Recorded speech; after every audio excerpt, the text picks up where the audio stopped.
Pokemon Heart Gold is a Pokemon game you either love or hate. I don't know you. But I've never done a hardcore Nuzlocke in the Johto region, so that's what we're gonna do today, folks, with a bit of a twist. Can we beat a Pokemon Heart Gold hardcore Nuzlocke with only yellow colored Pokemon? Basic Nuzlocke and hardcore rules apply like the ones you see on your screen here and in the description, and while you're in the description you should also see my Twitch link, which you should follow. But I'm sure you've seen these rules hundreds of times now.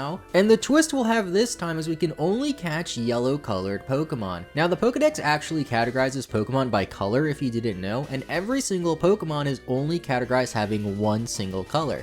This is the criteria we will follow for determining which Pokemon we can use, and we have a nice motley crew of options. For our starter, we have the Cyndaquil line, then there's Raichu, Beedrill, Sandslash, Ninetales, Persian, Psyduck, Rapidash, Hypno, Exeggutor, Electabuzz, Jolteon, Ampharos, Sunflora, Sunkern, I don't know why I listed Sunkern separately, Girafarig, Dunsparce, and Shuckle. This is a pretty good variety of Pokemon if you ask me, although we will make some minor exceptions for Pokemon like Weedle and Mareep, which aren't yellow to start off, but do evolve into a yellow Pokemon later on. There's also some yellow Pokemon that are only exclusive to Soul Silver that we can't get, but Heart Gold had the better options in my opinion. Now, if you've seen my other hardcore Nuzlocke videos, like my poison-only hardcore Nuzlocke, or some of the hardcore Nuzlockes I stream live on Twitch, you will know that my skill when it comes to hardcore Nuzlockes, or lack thereof I should say, becomes pretty prominent the more you watch. Hopefully this run goes a bit better this time around, and if you want to see more videos like this and support the channel, make sure to leave a like, as one like goes a long way, and consider subscribing for more Pokemon videos. And now let's load up Pokemon Heart Gold and try to do this hardcore Nuzlocke Pokemon challenge. Starting off, I picked the girl character this time and named ourselves Amaria, which is yellow in Spanish, but it didn't fit properly, so I had to drop one of the L's. Hopefully that's the only L we're taking this run, but I picked Cyndaquil because it's yellow of course, and name it Arthur. I think Cyndaquil is an aardvark or anteater or something. Those might be the same animal, I really don't know. Similar to Arthur, the cartoon that's on like PBS or whatever, so I guess that kinda works for the nickname. After returning from Mr. Pokemon's house though, we dispatch our rival and his stolen Totodile, then name him Purple because that's the opposite of yellow apparently, and it just seemed fitting. For some encounters to go over in the immediate area, we have Execute on Route 29 here, which is pretty cool, but we need Headbutt first. And on Route 30, Weedle is only available in Soul Silver, but we can catch a Weedle as well as its evolutions in the National Park a bit later anyway. What we can do for now though, once we reach Cherry Grove City though, is talk to Primo in the Pokemon Center and get a Mareep egg, thanks to some weird German website that tells you what to say in order to get which egg you want, since you can get a Mareep, a Macargo, or a Wooper from him. We could also have just caught one on the route to the south, but I figured I'd do this anyway. And for us to get the Mareep from him, we had to say Leaf Guard Want and Ghost Marvel Scale. No idea how anybody would ever guess those on their own to get a Mareep from him. And we can also get a Dunsparce in the Dark Cave because it's apparently just yellow. It's only a 1% encounter rate though, unless you use Rock Smash, which we can't use yet of course, but we get pretty lucky in finding a Dunsparce in only about 10 encounters in the Dark Cave. Since it's the only yellow Pokemon here, I catch it and named it Noko. I then hatch the Mareep egg and name it Fabio, then type Trump the Sprout Tower with Cyndaquil since there's mostly Bellsprouts here. Who would have guessed that, right? This just leaves Falconer's Flying type gym for now with a level cap of level 13, so I get our 3 party members to level 13 and just use Mareep to Thunder Shock his flight Pokemon. We were a bit slower since Mareep is notoriously slow and did get sand attacked, which could have been annoying, but the battle was still very easy since we had a significant advantage. I expect Bugsy to go by pretty easy as well because we have Cyndaquil to put us in a similar situation, and with the level cap now raised to level 17, we can start heading to Bugsy's gym. In Union Cave, we catch a Sandshrew that I name Mole, and Cyndaquil evolves into Kolava. The Rocket Well stuff with the Slowpokes with Kurt goes by pretty easy, and against Bugsy, I accidentally overleveled Kolava by 1 level. Sorry. I don't think it really mattered since Ember did just under half to the Scyther anyway and was a 3-shot, and we just one-shot his other 2 Pokemon, which were just a Kakuna and a Metapod. That gives us our second gym badge, raising the level cap to level 19, which isn't far off from 17. We have a rival fight next though, which spooks me a bit because he has a Ghastly, But for some reason, the Ghastly just goes for Spite even on the first turn, even though it's faster than me. And I use Fabio to just put it back in the ground where it belongs. Crocodile then comes in and goes for Scary Face a few times, even though Fabio is really slow, so I guess he really didn't get the memo that we're slow. And then his Zubat just misses 2 Supersonics, allowing us to take purple out. That was incredibly lucky. In the forest, I help these 2 dudes find their Farfetch and get a Charcoal as a reward after to give Quilava, then teach Headbutt to Dunsparce for a little bit later. Once in Goldenrod City, I check out the game corner, and unfortunately we can't get Dratini because for some reason Dragonite isn't yellow. I mean, just look at this thing, I guess Nintendo just hates us. But luckily on Route 35, we can headbutt some trees to find an Execute that I named Sunnyside, and in the National Park I caught a Weedle and somehow got second, nabbing us an Everstone. Now we need a Leaf Stone in order to evolve Execute, and we could have also won a Leaf Stone from the National Park contest, and we can also get a call from Picnicker Gina on the previous route behind Goldenrod, so I go back to battle her and give us her number, in hopes of having her calling us to give us a Leaf Stone for Sunnyside. I then totally gamble for a ton of coins to get Thunderbolt for Flaffy, Flamethrower for Quilava, and a few new items that we could possibly use later on. Our next big task is to plant for Whitney and her infamous Miltank, which is pretty terrifying. After running some damage calcs for Whitney's gym, I realized that Thunderbolt from Flaffy does a lot since it has the highest special attack on our entire team. I'm a bit scared though, as it's also one of the slowest members on our team, and Whitney's team isn't particularly slow. But I go in anyway and give a Metronome to Flaffy and use it against Whitney to clear out her lead Clefairy into Thunderbolts, as it only goes for Metronome once and gets Spite, which does nothing. After that, in comes her big bad Miltank. One of the scariest Pokemon you could possibly face in a Pokemon game. Arguably, it's harder in the original Gold, Silver, and Crystal games with that dreaded rollout and attract combo. But after doing as much damage as I can with Flaffy and baiting out her potion, she goes for a Stomp and gets a Flinch, forcing me to switch. This was one of the reasons why I was nervous about being slower. I go to Quilava and get attracted but break through to take out Miltank with a Flamethrower, which didn't do that much damage less than a Thunderbolt, so maybe I should have just led with Quilava to begin with. We can now make it to Ecruteak City though, my favorite city in the region, and pick up an Eevee that I named Jolt from Bill, since I want to evolve it into Jolteon because it is yellow, of course. In order to get the evolutionary stones in this game though, you have to rely on random people calling you and giving them to you, like Last Dane on Route 38 that we know all too well now. The next big task though is Morty's ghost type gym, and we have a lot to plan around. I thought Dunsparce might be good here, funny enough, because it's immune to ghost, but it has nearly no moves to hit Morty's ghouls hard enough, so I check around to see what other Pokemon we can possibly catch, and notice we can catch a Girafarig now. It's a normal and Psychic type Pokemon, which is perfect for this gym, and it learns Psybeam before the level cap. We have to go all the way north of Mahogany Town to catch it though, and I thought that I wouldn't be able to go there because typically when I go there I just surf across the water, but it turns out you could just go through Mount Mortar and don't need to surf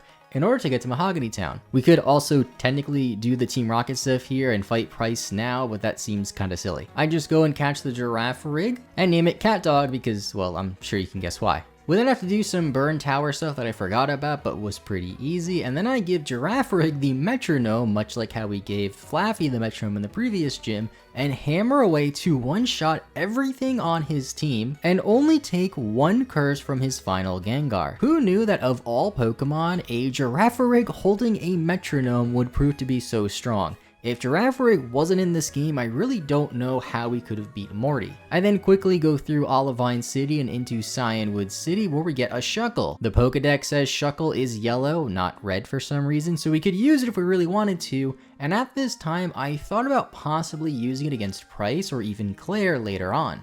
For now though, we have to fight Chuck and his team of only 2 fighting type Pokemon. Girafarig could work here, but it is a part normal type, so instead I train up Drowsy till it evolves into Hypno, and many of our other team members evolve in this grinding montage, as you can see in the team corner over there, and I use a Metronome strategy yet again, but with Hypno this time. Hypno destroys Chuck quicker than it took me to write this part of the script, but we do have a little bit of a problem now that is pretty prominent in this game that I've mentioned many a times in the past. Jasmine is the 6th gym leader technically in this game, but her Pokemon are 1 level higher than Price, the 7th gym leader in this game, So I decided to go towards Price's gym first before Jasmine's and face them out of order. In order to do this, we have to go see the red Gyarados, which again, by the way, no matter how many times I say this, people always get confused.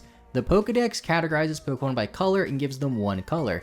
If Pokemon is shiny, it does not change that color, so technically this red Gyarados would be blue and not red, and that is why I am not arbitrarily hunting for random shiny Pokemon that might be yellow, because we only go by the Pokedex in this. After knocking out the Gyarados and clearing out Team Rocket with land, since they're all really low-level Pokemon, we can prepare for Price. Ampharos seems like it'll be a pretty good matchup to type trump his lead 2 water Pokemon in Seal and Dugong, but not a great fit for his ground type Pokemon Piloswine. I take a look to see what moves Ampharos can learn and see that it gets Focus Blast, a TM that can conveniently be bought in the department store. I hurry back there and teach Ampharos Focus Blast as has a chance to one-shot Piloswine, assuming we don't miss, because if you guys have been around competitive Pokemon, I'm sure that you know that Focus Blast is very infamous for missing. I did give it the held item to increase accuracy a bit, the wide lens, scope lens, whatever it's called, something lens, and his lead goes down to just 1 Thunderbolt. Then comes in Piloswine right after, and I missed the first Focus Blast, but he also misses his Bud Bomb to balance it out. I then land the next Focus Blast, knock him in the red, but activate the Citrus Berry to put him just outside of healing range, using our opponent's berries to our advantage. He goes for a Hail on the next turn and then Blizzard before falling to a Focus Blast. I was a bit scared of that Blizzard, but it didn't do that much damage. And then in comes Dugong, and I was more nervous for this Dugong's Blizzard because I'm pretty sure Dugong has a better special attack than Piloswine. But for some reason it just goes for Aura Beam, I don't even know if it has Blizzard, and then falls to a single Thunderbolt, giving us the 7th or 6th gym badge. After getting the medicine for the sick Ampharos and making it to the top of the lighthouse, we have to return to Jasmine to fight her in the gym, and I realize that our only real option to use in this gym is Quilava. The cap is raised by just 1 level to 35, and Quilava evolves at 36, but with the charcoal held item, we're able to one-shot everything with Flamethrower, giving us the 7th gym badge. I'm really hoping I'm not jinxing this. Now that I'm writing this in the script, I probably am jinxing it, but this run has been a lot easier than I thought it would be. No deaths, no close calls, and I feel pretty confident we can at the very least make it to the Elite Four this run. As we exit the gym though, we have a call from Professor Elm and have to deal with Team Rocket one last time in Goldenrod City. The Pokemon they have in Goldenrod City are a much lower level than what we have now, except for the main executive, who just gets overpowered by Thunderbolts from Ampharos because Ampharos is incredibly strong and arguably one of the best Pokemon you can have in a Johto run. There really wasn't too much to showcase with the whole Goldenrod Team Rocket stuff, so I set our sights towards Blackthorn City and Claire, the final gym leader. Looking at our squad, I don't really have much for Claire. Her Gyarados shouldn't be too bad for Ampharos to take care of, but her Dragonairs have Thunder Wave, which can hit Ampharos in this game, and they also have Shed Skin, so I can't Thunder Wave them back as efficiently. And Ampharos can't take on all 4 of Claire's Pokemon alone. We need something that can handle the lead Gyarados with an Electric type move, and then also handle Dragonairs with an Ice type move or Dragon type move, and we surprisingly have a Pokemon that can do that. It's Dunsparce. Never thought I'd see the day where we use a meme Pokemon like Dunsparce unironically against one of the toughest trainers here in Claire, but here we are. It gets access to Thunderbolt, Ice Beam, Glare to paralyze if we really need to, and Roost, which is perfect for this battle. I give it the Never Melt Ice item to hold, and then Glare her lead Gyarados because Thunderbolt is going to be a 2-shot on it. I want to Roost so we can have full HP for the first Dragonair at the very least, and once her Gyarados gets full para'd, I take it out and have full HP. We're able to 2-shot the first Dragonair with Ice Beams, but we are put in a rough spot once the Kingdra comes out. I really thought she would go into a Dragonair before her Kingdra. It misses Hydro Pump as I miss a Glare, then she lands a Hydro Pump, knocking out Dunsparce. It got 2 kills, so I can't really complain too much as I didn't expect it to take care of the whole gym on its own, but Ampharos can still 2-shot thanks to the Metronome item after a Thunder Wave just to be a bit safe. We then have to be a little bit risky after she potions up and hope for a full para or a Hydro Pump miss, which to be fair is in our favor, and she does end up getting full paralyzed, then falls to a Thunderbolt. On her last Dragonair, I realize Ampharos can take any hit from it except for a critical hit. We do decent damage with Thunderbolt and don't get hit with a crit, Then I go into Girafarig just to Psychic her for the victory, just in case Ampharos got hit again and got knocked out. Never punished for our risky or weird plays it seems, and somehow Girafarig bails us out in another battle. After this, there's some more boring lore stuff with the Kimono girls. They are a bit low level, then we can catch Ho-Oh, which I just run away from since Ho-Oh is not yellow, and we get to go through the Victory Road, which has our rival, Purple, at the end. The level cap is level 50 now for the Elite Four, and Purple's ace is only level 40, so we lay waste to his team in 2 shakes of a lamb's tail, and now look forward to facing the Elite Four. After doing some planning and looking at some moves our Pokemon can learn, I realized that our 5 Pokemon on the team right now are in a good position against at least one or more of the upcoming trainers, but we really should still try to fill out that 6th slot because why not? I thought about possibly using Jolteon, but we need a Thunderstone, which I can't get, or maybe using Executor, which would be pretty good against Bruno's team, but that also needs an Evolutionary Stone we can't easily get. And if we could somehow have a yellow Pokemon with an Ice move, sort of like Dunsparce we use for Claire, that would be fantastic for Lance. Out of all of the remaining Pokemon we can possibly catch, the only thing that can learn an Ice move is Psyduck. I went back and caught one in our Master Ball because why not, we don't need it for anything else, and name it Dragon Slayer or just Dragon Slay since Slayer didn't fit. It can learn Ice Beam and Surf, which help a lot for Lance's team, and I think it would be really funny if Psyduck becomes the reason we defeat Lance. I also stockpile a couple of different TMs like Substitute, Focus Blast, Thunderbolts, anything we could teach throughout the Elite Four run that can help us out, thanks to our awesome gambling skills, and I also pick up a few Metronomes just so we can have multiple. For Will's Psychic-type foes, I rely on using our Girafarig with Crunch holding the, you guessed it, Metronome, and this clears out some of his team, but unfortunately, Girafarig can't keep up and ends up falling. Girafarig was the surprise of this run as it got us out of so many situations, so losing it really stinks, but we do have Hypno as a backup with Shadow Ball to clear out her team. On his Jinx, I get Frozen, which was rather rude, then I go for a bit over half damage with Shadow Ball, then get Frozen again by Ice Punch. This time we thought out first turn, which isn't too bad, and our Shadow Balls overwhelm Will for the victory. For Koga, a lot of his team is weak to fire. He does have a Crobat, which is pretty fast and strong. That scares me a bit, especially since it can spam double teams, so I decide to use Metronome on his lead Ariados, knowing it won't be able to break the Substitute from Typhlosion. I then spam Flamethrowers behind our Substitute and of course Metronome to do a ton of damage. The Crobat does break the Substitute though. I also realized halfway through the battle that Crobat gets an ability called Infiltrator that does go through Substitute, and thankfully this Crobat didn't have it. And even though it got off a couple of double teams, we still connect enough times to knock it out, although we did have to waste more Flamethrower PP than I would have liked. For Bruno, his team has pretty low special defense overall and is weak to Psychic, so I of course use Hypno for it. It outspeeds some of his team, which was a bit surprising since even though we're a higher level, Hypno was pretty slow, and the Metronome came in clutch again to knock out Onix. We did have to take a Rock Slide from the Machamp, but since we were faster, we couldn't flinch,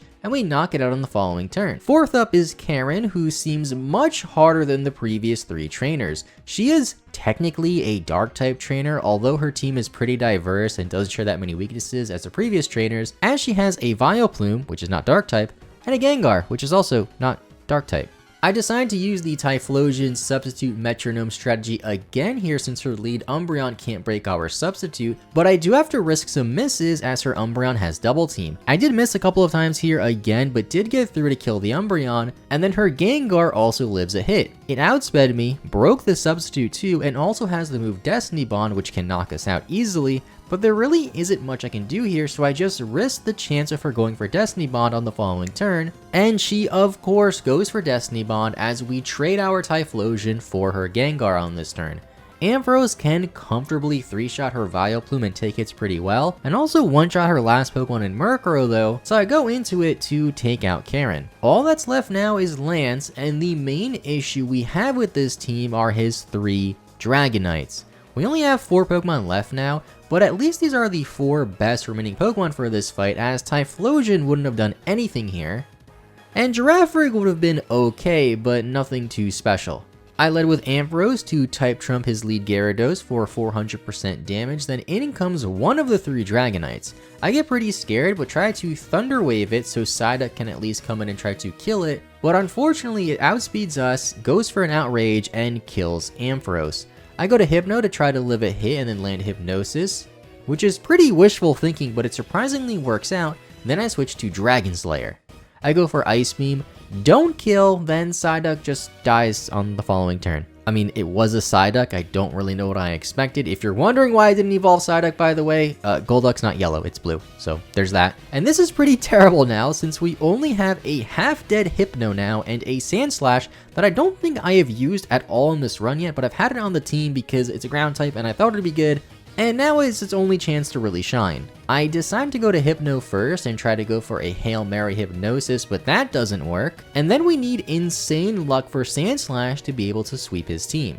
We need to somehow get up a substitute and then set up enough Swords Dances so we can slash everything into oblivion. We somehow take an Outrage with enough HP to also go for substitute, and then the Dragonite hits itself in confusion from Outrage. I go for Swords Dance on that turn, and then I kill it on the following turn with Slash, just to die to the next incoming Dragonite, wiping our team and ending our yellow only run here. We tried so hard and got so far, but in the end it didn't even matter. I'm not sure what we could have done differently for Lance, to be honest, outside of a few niche lucky situations with critical hits, freezes, and stuff like that. Maybe if we had Dunsparce, it could have helped a bit more, and maybe there's some other strategies that I missed. All we have now is this Weedle we caught all the way back in National Park, and a Shuckle that was given to us that we really should return. I head back to Cianwood City to return Shucky to his owner, and then stare into the distance with our lone remaining Pokemon Weedle,